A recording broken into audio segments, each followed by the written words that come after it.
Ahoj Adam. Čaute. Toto je Adam Čelár. Je senior manažer v KPMG na oddelení oceňovania a finančného modelovania. Pomáha klientom pochopiť, čo tvorí hodnotu ich firmy a ako im v tom vie pomôcť Excel. Adam, čo je finančný model a kedy sa ho oplatí vytvoriť? Finančný model je nástroj, ktorý nám má zjednodušiť prácu. Buď tým, že zautomatizuje výpočet, ktorý robíme pravidelne, napríklad budget, alebo nám pomôže pochopiť a vyčísliť dopad komplexného rozhodnutia, ako pri akvizícii. Aká je najčastejšia chyba pri tvorbe finančného modelu? Prekomplikovaný model.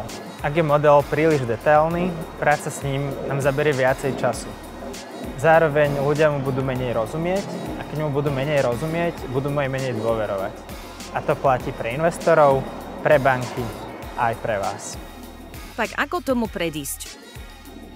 Predtým, ako otvoríte Excel, zamyslite sa, na čo model potrebujete, aké vstupy budete mať k dispozícii, aké sú vzťahy medzi nimi a aké výstupy potrebujete.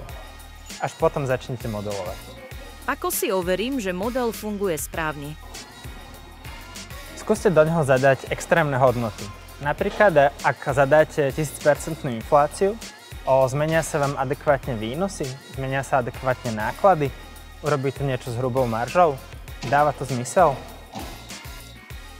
Mám ziskový projekt. Prečo aj tak hrozí, že môžem skončiť v mínuse? Zisk je účtovná metrika.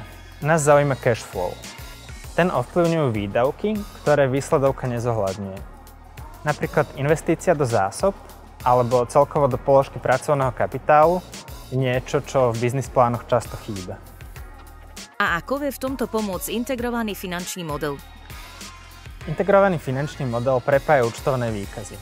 Tým pádom nám vie poskytnúť navyše informáciu, či je model ziskový, aj či je celý plán financovateľný, v čom mám viazané finančné prostriedky a ako veľmi sa pri tom zadlžím. Ďakujem, Adam. Maj pekný deň. Čaute.